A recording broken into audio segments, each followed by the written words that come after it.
आज stock market में एक नाम सबकी जुबान पर है, हिंदुस्तान कॉपर। और हो भी क्यों ना, कमाल का मूव जो दिखाया है इसने।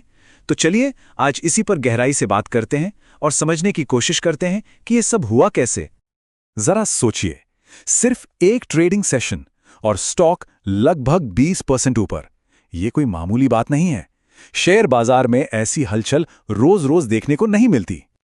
तो सवाल ये उठता है कि आखिर इस जबरदस्त तेजी के पीछे की वजह क्या है। चलिए इसे ही समझने की कोशिश करते हैं।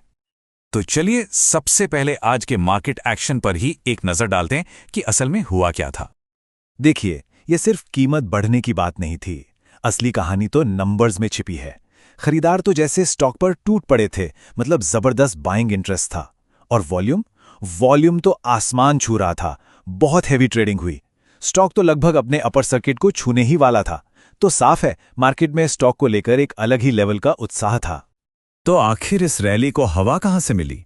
चलिए इसके पीछे के जो संभावित कारण हैं उन पर गौर करते हैं। मार्केट के जानकार इसके पीछे 4 बड़ी वजहें बता रहे हैं। सबसे पहले बात, ग्लोबल लेवल पर कॉपर की डिमांड पर फिर से फोकस बढ़ गया है। दूसरी वजह हमारे देश से जुड़ी है, इंफ्रास्ट्रक्चर, पावर सेक्टर और हां, सबसे बड़ा गेम चेंजर, इलेक्ट्रिक व्हीकल्स। इन सब में कॉपर जमकर इस्तेमाल होता है। इसके अलावा आजकल पीएसयू मेटल स्टॉक्स को लेकर मार्केट का मूड वैसे ही काफी पॉजिटिव है। और आखिरी लेकिन बहुत जरूरी पॉइंट, टेक्निकल चार्ट्स पर स्टॉक ने एक ब्रेकआउट दिया है जिसे हैवी वॉल्यूम्स ने कंफर्म भी कर दिया। हाँ, लेकिन एक बात बिल्कुल साफ कर दें, ये जो भी हम चर्चा कर रहे हैं ये मार्केट ऑब्जर्वेशंस हैं। मतलब जो बाजार में दिख रहा है उसका एनालिसिस है। ये कोई भविष्यवाणी नहीं है और ना ही ये कोई निवेश की सलाह है। तो चलिए अब थोड़ा सा जूम आउट करते हैं, क्योंकि ये कहानी सिर्फ एक कंपनी हिंदुस्तान कॉपर की नहीं है। ये कहानी तो उस कमोडिटी की है जिसका ये बिजनेस करती है, यानी कॉपर या तांबा। क्या डॉक्टर कॉपर के बारे में कभी सुना है?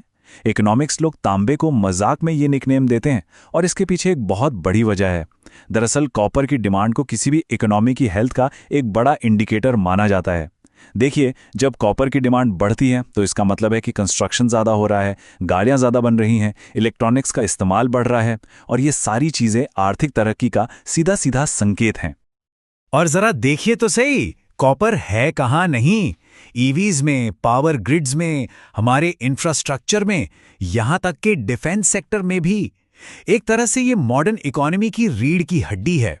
और जहाँ तक भारत की ग्रोथ स्टोरी की बात है, उसके लिए तो कॉपर बेहद बेहद जरूरी है।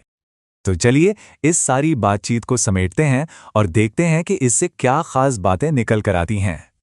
इस पूरी कहानी से एक बात तो साफ हो जाती है कि कभी-कभी किसी एक स्टॉक की जबरदस्त तेजी सिर्फ उस कंपनी के बारे में नहीं होती, बल्कि ये तो ग्लोबल डिमांड और भविष्य की इंडस्ट्री से जुड़ी एक बहुत बड़ी कहानी सुना रही होती है।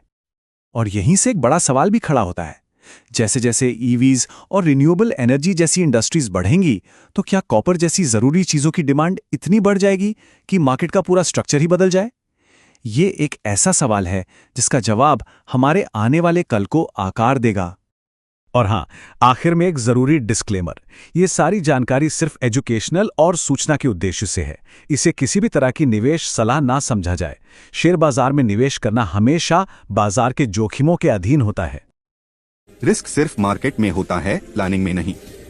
DGN कैपिटल मैनेजमेंट के साथ स्टॉक मार्केट, म्यूचुअल फंड और insurance. AMFI IRDAI certified. Your success are priority.